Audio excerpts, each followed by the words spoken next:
Welcome to Business Innovators Radio, featuring industry influencers and trendsetters sharing proven strategies to help you build a better life right now. Hello, ladies and gentlemen. This is yours truly, Steward Andrew Alexander, back again with another impact-making guest. Now, today's guest is a CEO of an international consultancy specializing in the neuroscience of workplace learning. He is the architect and owner of the NeuroLink brand and business system that consists of various brain profile assessments to determine learning potential and brain training solutions to optimize brain performance. He has published various leading articles and books on the neuroscience of learning and wellness. And with regard to the neuroscience of learning, he is one of the most recognized authorities and sought-after speakers in the world today. And as an international motivational speaker and trainer, he has presented papers at numerous international conferences and events, and has presented at the ATD International Conference and Exposition since the year 2000. He has also been a coach to the African kings and queens, as well as being a guest on many radio and television talk shows across the globe, and hosts his own television show, Brain Crag, in other words, Brain Power. And he's here today, ladies and gentlemen, to talk to us about some of the problems and some of the obstacles, misconceptions and pitfalls surrounding the people he helps the most. So please, let's welcome into the show, CEO of NeuroLink, Dr. Andre Vermeulen. Hi, Steward. It's really nice being on the show, and thanks for having me. You are so welcome, Andre. I've been looking you up online and following all these interesting videos that you have out on YouTube. So I'm really excited, and the listeners are really excited to hear what you have to share with us today. So with that said, Andre, let's just set things up for the rest of the interview. Could you briefly just describe who is your perfect prospect? Or in other words, who is it that you help? You know what, Stewart, we really try to assist business in optimizing the brain performance of the workforce so that the workforce can be in a position to outthink, outlearn, and outcreate their competition. But then also we assist universities in optimizing the students' performance so that they can really learn and handle volumes of information. We assist schools with accelerating the learning skills of learners at school, and assist parents to create the right development opportunities for their children to help them improve their performance as well. Okay, so you work with a variety of different clients. That is clear, but what are some of the common obstacles that prevent them from achieving the desired outcome that you've just mentioned, Andre? You know, Stuart, most people have an understanding that inside of them there's some unlocked potential, but most of us are not really accurately aware of what that potential entails. So in the first place, people are not always accurate about the potential of their brain, and that it's actually capable of learning, thinking, and creating anything. But then also, we are not accurately aware about our own uniqueness, how our own design empowers us to contribute and add value in the world in a very unique way. So a lack of awareness and understanding ourselves, that's the first thing. But then there are also many other things that we lack in, and that is we lack, for instance, brain fitness. We lack appropriate skills to optimize performance. We lack appropriate coping skills to help us not lose control over certain brain areas. We lack proper work-life sleep balance, and because of that, we're not sleeping like we're supposed to, and that has a negative impact on your brain performance. Then your diet, for most 21st century people, their diet negatively impact their brain performance also. So at the end of the day, there are many, it's a lack not just only of awareness about myself, but also the factors that impact my brain performance. Okay, Andre, I mean, you just spoke a little bit about the lack of brain fitness and the consequence of too much stress and having a negative mindset. But one of the things that you mentioned, I just want to shine the spotlight on that, is the lack of sleep. Can you just go a little bit deeper into that, and how does that affect people who are wanting to achieve the outcomes that your company helps them do? Yeah. You know what, Stewart, the challenge for 21st century people nowadays is there's an explosion of information, and therefore we are working longer and harder. And therefore also people start sleeping less and less in order to try and juggle everything and keep all the balls in the air. But at the end of the day, sleep is like, you can make a comparison between sleeping and to recharge a cell phone. If you do not recharge your cell phone, you cannot just use it. At some stage, the battery will be flat and you cannot use it any further. And that is why we have to sleep, because when we sleep, we produce vital chemicals called neurotransmitters that help us to transmit messages between cells, but it also strengthens the immune system, it heals the body, and it also re-energizes the body. And if we do not have a proper sleeping pattern, and included in that sleeping pattern a deep, dreamless period of sleep, then we do not have sufficient time to produce those vital neurotransmitters, and that will then negatively impact your brain performance. So healthy sleeping patterns for about 7.5 to 8 hours per day, of which about 4.5 to 5 hours of that day should be a deep, dreamless sleep, is a vital necessity for 21st century people to really be in a position to think, learn, and perform very well in the workplace. So, Andre, what about the people, and I'm one of these people myself, I can't sleep for longer than 5-6 hours. If I sleep any longer than that, I wake up all miserable, my back's aching, I just don't feel good. My sweet spot is about 5-6 hours, and I'm a night bird. I go to bed late, 1-2 o'clock, and then I'm up by 7-8 o'clock in the morning, and then I'm just going all day, taking breaks in between.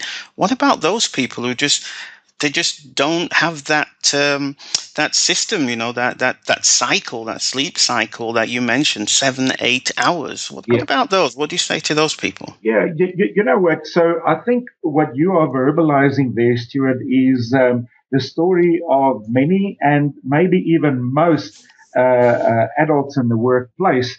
And my response to that is, although your sleeping patterns differ from person to person, ideally, the benchmark would be that it has to somewhere be between 7.5 to 8 hours of sleep for most people.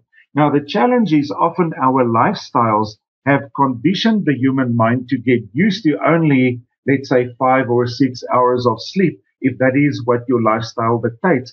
And your brain helps you to adapt and adjust to your environment. So you learn to become used to that, but that does not necessarily mean that is the ideal situation for your brain to go through all the cleaning processes, the healing processes, and re-energizing processes that you need to medium long term perform extremely well in the workplace. So ideally, what I would suggest in a case like yours, is that one should try and at least see if I can extend my sleeping patterns to at least about a 6 hour sleep instead of 5 hours. But yes, it is true that it differs from person to person. But as a rule of thumb, for most people, it will definitely be around 7.5 to 8 hours of sleep. And you need to get that consistently every night, because your brain needs to know that its owner gives me a 7.5 hours period to clean up the whole system, to re-energize, to revitalize, and so forth. But sometimes if our sleeping patterns are erratic, in other words, one day I sleep 7 hours, another day 8.5, another day only 5, it confuses the brain because I'm not sure how much time my owner gives me to go through all these cleaning processes. And then often I wake up in the middle of a process and I've not completed this whole process. And that's going to have medium to long term. Short term, not a problem. But medium to long term, if it becomes a lifestyle thing, it will impact your energy and often your state of well-being, of mental well-being, profoundly. Right. So, I mean, I noticed that with my partner. If she does not have at least 8 hours, I mean, her sweet spot is 10 hours. Yeah. She cannot function on the next day. She's a mess. And she's a teacher or a vice principal in a school. Yeah. And if she doesn't have her 8 to 10 hours, forget it. She may as well stay at home in bed and just not do anything. So that's very interesting that you just shine a spotlight on that at least 7-8 hours minimum is the way to go. So yeah. I need to work on that. And you've just answered a long time question that I've had. Now I know why I walk with a limp. Okay, so yeah. But anyway. Yeah. Steward, Einstein said that the creative mind actually needs 9 hours of sleep. So, right. That was just his opinion, and it is now not a scientific fact. But some people do even need more sleep than that. And obviously, Einstein was also of the opinion, he was a great man, but he was also of the opinion that greatness could not feature very well if he didn't get in the sleep he had to get. Okay, point taken. Thank you so much for sharing that, Andre. Moving on, Andre, when you're out there speaking with the people that you help, I'm sure that you've come across some popular misconceptions about the outcome that you provide for those people who are wanting to discover their unique neurological design and optimize their brains for maximum performance so that they can eventually become more emotionally intelligent. So could you just share one or two of those popular misconceptions that you come across on a regular basis, please? Yeah, we often joke about it and call it neurohype. There are a lot of misconceptions in the world out there about the brain and about learning styles and so forth. And, one of the most popular ones that I often hear about is people saying we only use 5% or 10% of the brain. And that's not true. Your brain, if we really challenge ourselves, and we really learn and we process information effectively. We try and use as much as we can. Obviously, there's always room for improvement, but it is not true that we only utilize 5% of the brain. And if you look at that statement, it was actually more about the amount of connections that people in general make, and if you compare that with what is possible. But for most people, we definitely try to use much more of the brain than just 5%. And then another thing that, a misperception in the world is that, you got to be smart in order to be successful. And the idea is, I would rather want people to reframe that and say, all people are smart, but we are smart in different ways. Some people are music smart, like Mozart. Nelson Mandela was people smart and interpersonal smart. That made him a strong leader. Einstein was science smart. So we are all smart, but in different ways. So we do not have to worry about, the fact that you have to be intelligent. If intelligence means you need to have high IQ, the world has been changed by many people who has not necessarily had high IQ. To give you an example, for instance, Nelson Mandela had an IQ of about 122. Now that is a good IQ and it's definitely way above average, but it wasn't superior and it wasn't being a genius. But this man has transformed the South African society and impacted the world profoundly, And then on the other hand, we sometimes have people in jails with very high IQs, and look where that got them. So IQ is not a determiner for success, but it's rather thinking about the ways of being smart. We are all smart, but in different ways, and it is important for people to discover how they are smart and then optimize that intelligence potential they have, and align it with developing appropriate skills. To give you an example, if I am linguistic or language smart, I have potential, but now potential plus nothing gives me nothing. But if I'm language smart and I learn appropriate presentation skills, communication skills, negotiation skills, and so forth, then I really become a good communicator and maybe even an instructor or motivational speaker. So potential plus appropriate skill in that area where you are smart is what really makes you effective in this world and what makes you competent. And the more you develop that, the better you become at it, until you become good, you become great, and you eventually become excellent in your own unique field of being smart. And that is very important for me, that I believe that people should not have a misconception that, you need to be intelligent, meaning with that a high IQ in order to be successful. So that's very important. That's one of the misconceptions, that people have, this idea that one size fits all, and it's only a certain way of intelligence that makes us successful. That's really interesting, Andre. The way how you've just dispelled those myths, and especially the one about we only use 5% of our brain. I mean, I've heard that all my life, and I'll be honest with you, I've never up until this point really questioned it. I've just accepted it. Okay, we only use 5% of our brain.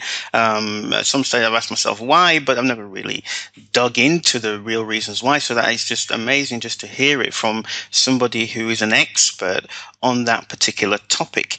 You also spoke about the IQ not being a determiner for success. Again, that's something that our listeners are going to be saying, hallelujah. I didn't get an IQ. I don't have high IQ test, but you know something, Andre? I know some people with very low IQ scores, but they're some of the most street smart people that you will ever know. And, they're making more money than maybe you and I put together. Absolutely. Or, they're successful in terms of their health and, the relationship. So this thing, what you mentioned at the end, potential plus appropriate skill. Do you think there is room for that within the education system for children to learn?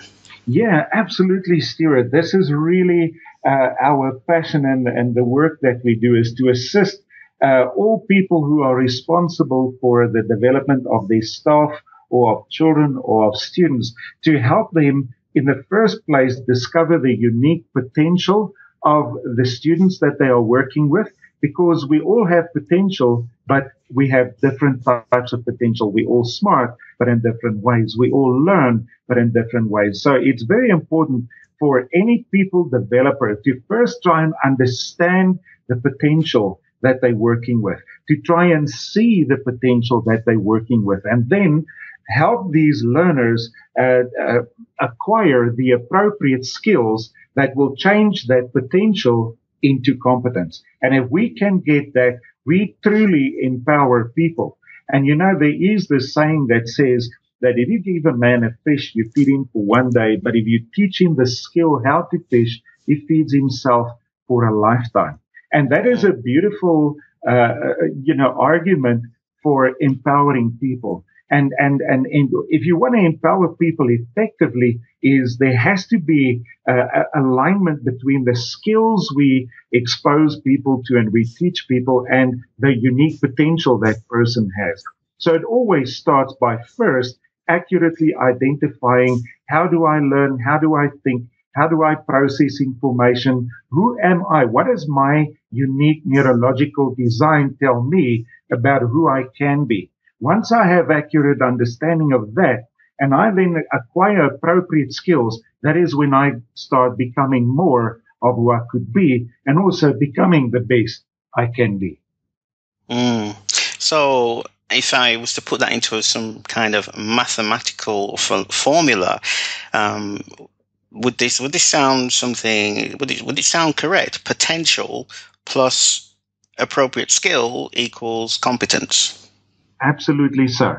And then if people keep on practicing what they good at, what they are competent at, they become eventually good at what they do. They keep on reinforcing and practicing and optimizing that skill. They become great.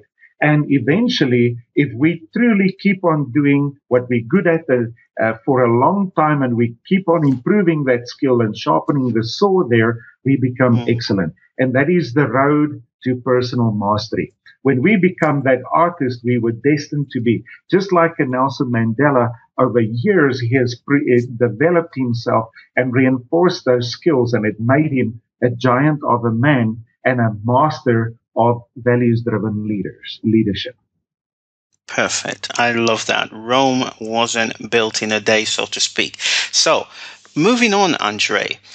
When you are out there speaking with the people that you help, speaking with universities, children in school, or the parents of children in school, and companies, when you're talking with them and you're consulting them, and they turn around and they're kind of thinking, "Hey, Andre, this sounds great, but what is it so good about you? Why should we become your customer?" Can you just expand on that a little bit for us, please, Andre? Yeah, you know what, Stewart, the first and most important thing is that very often people have a lack of awareness of understanding the power of their brain, and that the key to them becoming more of who they could be lies within themselves. And they need to find that in the first place.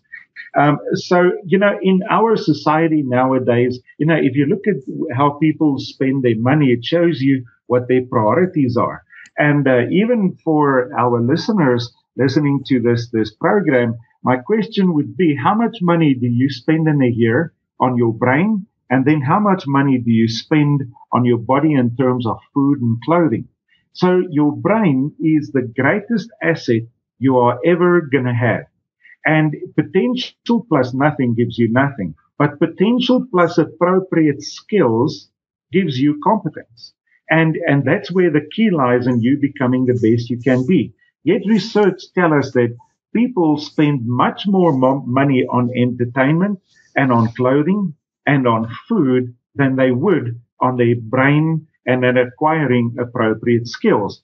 Now, the world is exploding with change. And you are going to constantly need to acquire new skills in order to stay relevant and cutting edge. And if I'm not going to constantly invest time and money in acquiring more appropriate skills, that's when I start losing the race, and where I start feeling that I'm not coping or not being the most effective person I can be.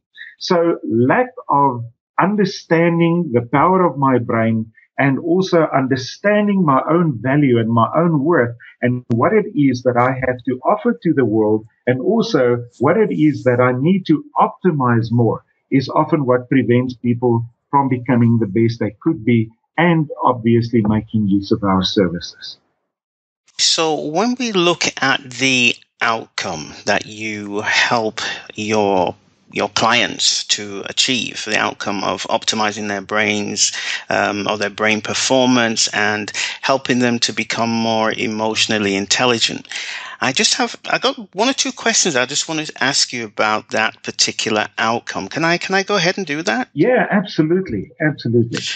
So the first one, I'm going to ask you 4 questions. If you could just give me some quick bullet point answers to the question, Andre, that would be fantastic. Yeah. So the first one is, what would they gain from optimizing their brain performance so that they become more emotionally intelligent? Sounds like an obvious question, but what do they stand to gain? What's the benefit?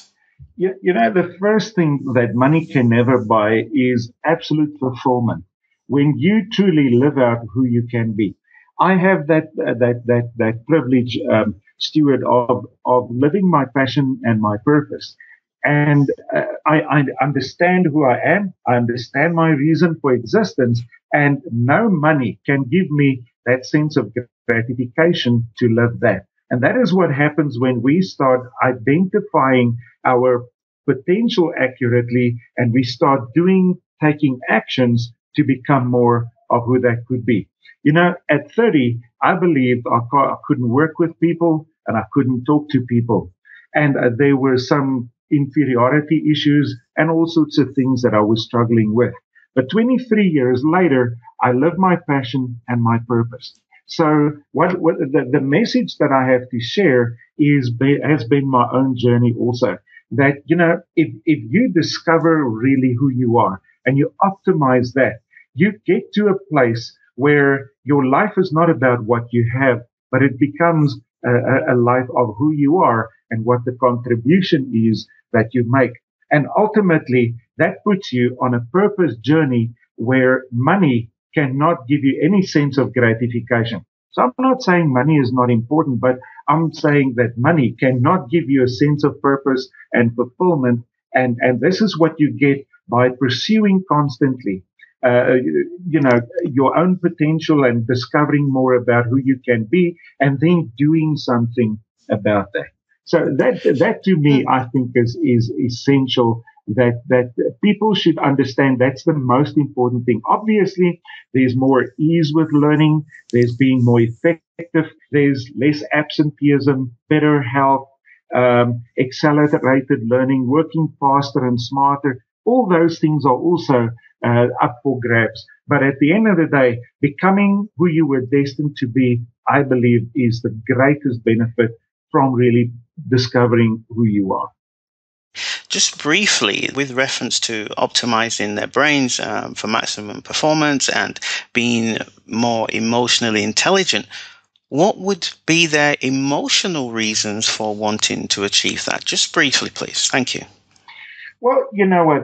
Again, it helps us get fulfillment. It helps us be more emotionally intelligent leaders.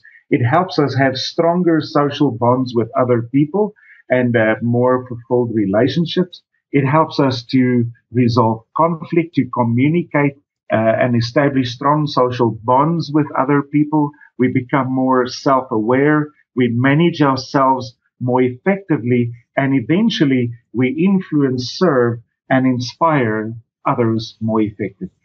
Okay, so you just spoke about what the benefits would be of gaining the knowledge to become more emotionally intelligent and optimizing your brain. You also touched on some of the emotional reasons.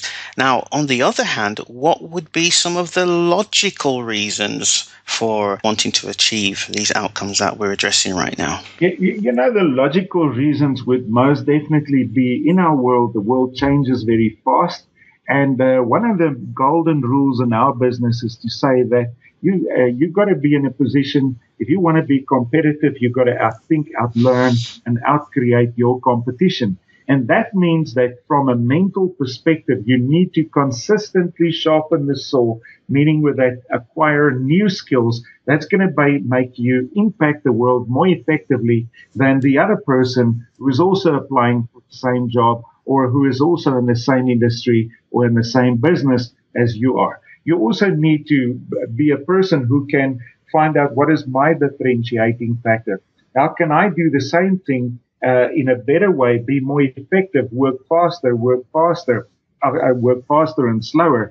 And that's very important for the 21st century worker, is to understand what skills do I have that define me and defines me, but also that becomes my differentiating factor, that makes me more employable, that's going to make me more competitive, that's going to make me relevant and cutting edge. And I think that is important, that people need to look at themselves as a commodity, as a business, and say, how can me, PTY Limited, be more effective than I am at the moment so that I can sell more than my competition? Okay, so now that we know why people would want to achieve the outcome of discovering their unique neurological design and optimizing their brain performance and becoming more emotionally intelligent, and we know what they stand to gain from it and what their emotional reasons and logical reasons are, what would be the consequences of them actually ignoring that opportunity to learn all of these things that we've just discussed? Yeah, a good question, Stuart. The consequences would be that I'm not going to be competitive. I am not going to have a good quality of life. I'm going to always try and play catch up with other people. I'm going to constantly feel that there's something in me that I'm not developing, or I'm not being the best that I could be. So I'm unfulfilled. And unfortunately, people tend to project. So we project to the world who we are. A negative mind produces a negative life. A positive mind produces a positive life. A positive mind will never produce a negative life, and vice versa. So if we are not these developed people and fulfilled people, that's what we project to our world, into our relationships. That's what we bring to the workplace and to our communities. Except for that, we bring bad feeling. We feel that we're not effective. We become ill. Our lifespan literally can shorten because of a lack of these skills. A simple example, if I just don't sleep right and it becomes like a lifestyle thing over many years, it can shorten my lifespan. It causes depression and all these sorts of things. So the negative results of this, Stuart, can be devastating for people, and life becomes hard and harsh, and it becomes just a survival quest instead of truly having a fulfilled life where I'm truly alive. Those are quite devastating consequences if one chooses to ignore that, right? Absolutely. Absolutely. Okay, so if those consequences are or can be so dire, why is it that there are some people out there, after you speak with them, you consult with them, and you show them what it is that they need to be doing, how come some of these people still turn around and end up not working with you? They don't buy, they don't invest in themselves and in your products and your services. Why don't those people end up buying from you then, Andre? I truly believe that, one, it is a lack of understanding the benefits, and especially a lack of experiencing those benefits. If I don't know what brain fitness is, but I don't try and learn the skills, I will not have any form of understanding how this is a benefit to me and experiencing the benefits of brain fitness and a good night's sleep and a healthy lifestyle and so forth. So again, it's lack of awareness and understanding this, and lack of those experiences, and then, I think another thing is a very big portion of society's people are wired very negatively, and as I said just now, a negative mind produces a negative life, and a positive mind produces a positive life. You've got to maintain possibility thinking to constantly push the envelope and say, but there's more. I can improve myself. There has to be more to life than just where I am now. I can even improve myself. Even if things are good for me, I can still improve that any further. Then another thing is, I think people fear what they don't understand or what they don't know. And very often people become stuck in comfort zones where, I have worked with people where a person is acutely depressed, but it's almost become a comfort zone for them. I've become used to this dark place where I am. This is what I know. And, I am so stuck there that I'm not making a choice to actually leave this place. So I call it the frog in the pot syndrome. And this is, if you take a frog, you put it into a pot and you fill it with water, and you increase the stove's plate. The water gets warmer and warmer. This frog stays inside, and the water may even later boil, and the frog does not jump out because it constantly just adjusts to the current conditions. So I get used to these conditions, but this doesn't mean life is good. It just says I get used to it. And that's, I think, the challenge with many people is we just get used to how life is and we don't push the envelope to pursue, what is out there for us and the fact that we could be more of who we could be. Right. All right. When you say that, the example with the frog, it conjures up images of when I was a child and I used to go to the circus, and there used to be, the circus elephants, and I was always amazed as a little child how this huge animal could be tied to such a small pole. Yep. And then and have the power just to lift its head up and walk away. But it would never do that. Yeah. I used to ask my mom, I says, how come the elephant doesn't escape? Are you sure it's not going to escape, Mom? I was kind of scared because I'm looking at this little pole, and in my little mind, it's easy to break away from that, right? But as I learned throughout life is that elephant probably from a very young age was tied to that pole where it wasn't strong enough to break away. And then at some stage, it just accepted that as the norm. Absolutely. And as it grew and became stronger, even though it's physically stronger, and he could probably rip that out just by inhaling, taking a breath. Absolutely. In his mind, there's that ceiling, so he doesn't even attempt to. Now, is that what you were referring to with the example with the frog and what happens to us as human beings? Yeah, absolutely, Stewart. You actually used a fantastic example, and I can so much relate to my own life as a younger person, where I experienced a lot of inferiority issues. And the bottom line of all of this was just, I didn't understand myself, and I didn't think or believe that I could be capable of more than what I was. And I grew up in very humble circumstances. My parents didn't have a lot of money, and there weren't many opportunities, and I grew up on the wrong side of town, and many people made me know that I'm come from the wrong side of town. And my problem was I believed that. And that's the big problem. You can only be what you believe. You can never be more than what the sum total of your thinking is. And if you don't change your thinking, you can never change your life. And therefore, we got to become aware of our own personal wiring.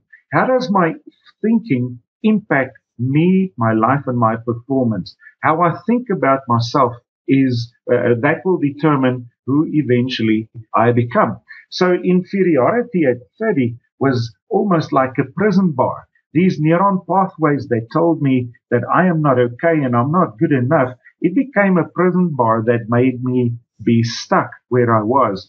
And before, I've not broken out of that prison and become set free to discover the real truth and realize all the things I believe about myself, that I can't work with people, that I can't talk to people, were things that were not true. I had the potential, I just didn't have the skill, and low self-esteem imprisoned me to believe I can't do this. But when you break with those mindsets and you discover the potential and you choose to do something about it, the world changes for you and you are a liberated person. And I believe that, my journey is the journey of many people. And that's why I'm so passionate about this work, because I know what it did for me. And if that is how this work can liberate me and help me to today live a passionate and fulfilled life, it is up for the taking for everyone else as well. Okay, I think it's fitting that you just spoke a little bit about your past life. So let's just take that opportunity, because we're coming to the end of the show in a few short moments. Let's just talk a little bit about how you discovered your solution. How did it come about, Andre? Let everybody know what it's actually called, and what was your inspiration for creating it. You know what, Stewart, the University of Life happened to me. I started out as being a teacher, and I've always had an interest in how the human mind works. And instinctively, I always had some gut feel that there had to be more than just what I was at that time. But then I lost my job and I was forced to think, so what am I going to do now? And in that process, in that turbulence of losing my job, you are challenged with, is it my fault? Who am I? What is it that I have to offer to the world? What is it that I would like to do? All those questions that I experience, but questions are the tools with which you discover the truth. So it's often a very good place to be. It's sometimes a very hard place to be, but a good place to start asking all these questions and to start pursuing the answers to those questions. So, not having other options, and having always been interested in the brain, I started pursuing further studies and also, my interest in the brain and how it works. And, as I was doing this, I was constantly always looking for what is my potential? Who is it that I can be? But that journey opened up my whole mind to start thinking, how can I build a system for others that can do the same for them what it did for me? And that is how Neuralink started and how this journey of the past 23 years, where we've built a system, a neuroscience system for people to identify who they are, their unique neurological design and the factors that influence it.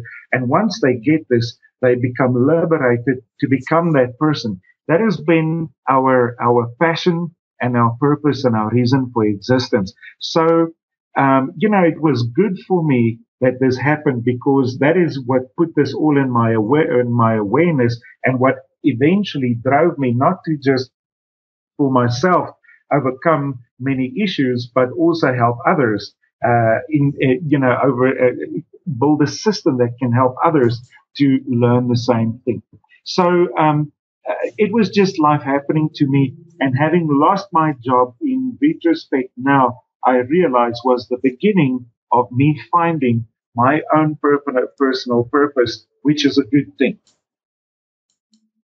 Excellent. Now, Andre, before we give everybody an opportunity to find out how they can get in touch with you, just one final question.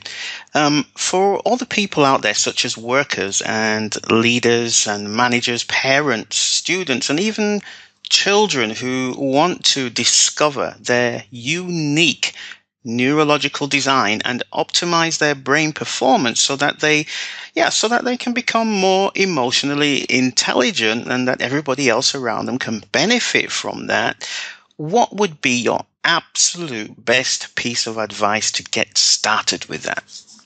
I believe people must start with themselves, and they must start with the accurately identifying the potential that is within them.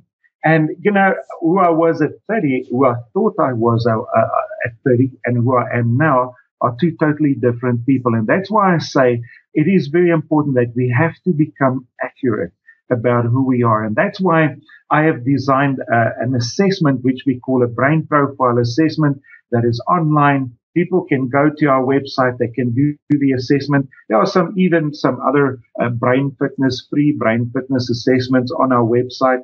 But they can go there, they can do the assessment, and, it's going to just start clarifying for them what are the factors that impact or sometimes limit, or that can also optimize their brain performance, and what are the 7 factors that make up their neurological design and who they are as a unique person.